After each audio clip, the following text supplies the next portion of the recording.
Tá suka je mŕtva. Takto znel status, ktorý sa objavil 14.6.2015 na nástenke uznávanej a každým rešpektovanej Didi Blanchard. Vyrozprávam vám príbeh, ktorý zatriasol celým svetom. Vitajte. Dve ženy, ktorým fandila celá Amerika. Didi Blanchard a jej dcéra Gypsy Rose Blanchard. Didi bola pred očami verejnosti vzornou matkou, ktorá sa ukážkovo starala o svoju ťažko chorú dcéru Gypsy. Gypsy trpela ťažkými diagnózami ako leukémia, astma, svalová dystrofia, mentálna zaostalosť. V skratke, toto dievča strávilo celý svoj život na vozíku s kyslíkovou bombou. Absolvovala 30 kadejakých operácií a krmena mohla byť výhradne cez hadičku, ktorú mala napojenú rovno do brucha. Malo to však jeden háčik, maličký háčik. Tak, a to taký, že Gypsy bola v skutočnosti úplne zdravá pubertiačka, týraná a väznená vlastnou mamou. Začalo to takto. Keď mala Gypsy 14 rokov, ich dom bol zrovnaný hurikánom Katrina.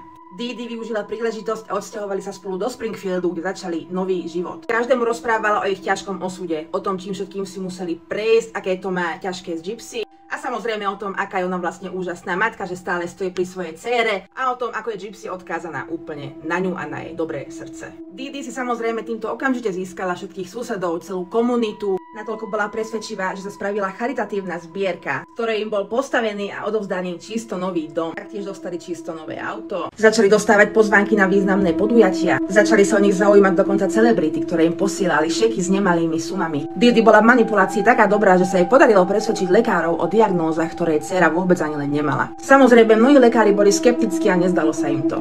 Takým sa Didi jednoducho otočila chrbtom a už nikdy sa k ním nevrátila. Didi v žiadnom prípade nechcela prísť o tento životný štýl, kde každý obdivoval a peniaze sa len tak hrnuli. Zašlo to tak ďaleko, že svojej dcére dala vytrhať všetky zuby. Taktiež jej holila hlavu, aby boli všetky tie choroby vlastne uveriteľnejšie. Tlačila do nej Xanaxy a kadejaké lieky, aby pôsobila mentálne zaostalo. Takto vyzerala skrinka liekov, ktoré Gypsy užívala. Ako Gypsy dospievala, začala pochybovať o všetkých jej chorobách. No tak sa bála reakcií vlastnej mamy, že radšej s ňou naďalej hrávala túto hru. Čas však plynul a Gypsy začala mať svoje potreby. Začala sa obzerať po mužoch, túžila po vzťahu a po večeroch, keď mama zaspala, ukradla jej notebook a začala si četovať na zoznamke. Natrafila tam na mladého chlapca a písali si veľmi pikantné správy, ktoré hraničili so sadizmom a násilím. Zalúbili sa do seba a Gypsy tomuto chlapcovi Nicolasovi povedala celú pravdu. Gypsy a Nicolas chceli naplniť svoje fantázie a tak si dohodli rande v kine, do ktorého išla Gypsy so svojou mamou. Obaja sa stretli na záchodoch, kde Gypsy prišla o panenstvo. Keď sa to dozvedela aj mama, Gypsy pripútala k posteli.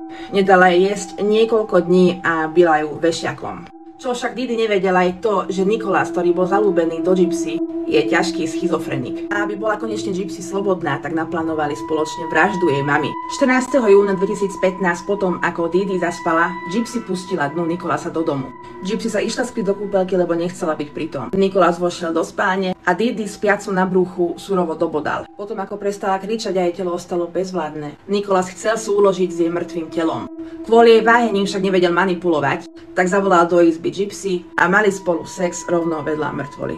Potom si zavolali taxík a odišli do motela. V moteli sa Gypsy prihlásila na Facebook svojej mamy a odtiaľ poslala tento status That bitch is dead. Do dnešného dňa ho nájdeš na Facebooku, takže môžeš naň kliknúť a prejsť si všetky komentáre, ktoré sú väčšinou od susedov, od kamarátov. Je to celkom zaujímavé čítanie. Ľudia, ktorí videli status, okamžite zavolali na políciu, že niečo sa deje. V dome našli mŕtvolu Didi, no po Gypsy, ktorá je odkázaná na vozík a na pomoc svojej matky, sa zláhla zem. Začali po nej pátrať, keďže sa predpokladal jej únos. Vtedy sa Gypsyn telefón podarilo lokalizovať a zalúbený párik skončil na policajnej stanici. Na súdny proces sa Gypsy dostavila po svoji. To bolo prvýkrát, keď ju svet videl bez vozíka. Začalo sa dlhočízne vysvetľovanie, podiel viny. Otázkou bolo, či vôbec je možné Gypsy súdiť za vraždu. O tom všetkom, čo si musela s tou ženou prežiť. Lebo reálne neviem si predstaviť žiadne iné východisko z tejto situácie, v akej sa Gypsy nachádzala. Nicolas dostal samozrejme doživotie a Gypsy nakoniec dostala 10 rokov. Po vynesení rozsudku sa svet rozdelil na dve skupiny. Na tých, ktorí s trestom súhlasili a na tých, ktorí s trestom nesúhlasili. To zabitie považovali za sebaobranu a ja s týmto názorom úplne súhlasím. Gypsy bola však s rozsudkom úplne v pohode, vôbec jej to nevadilo a po nejakom čase dokonca sa vyjadrila, že v živote sa necítila byť viac slobodná ako teraz, keď je v base. A teda oproti tomu, čo prežívala v minulosti, bola pre ňu basa vykúpením.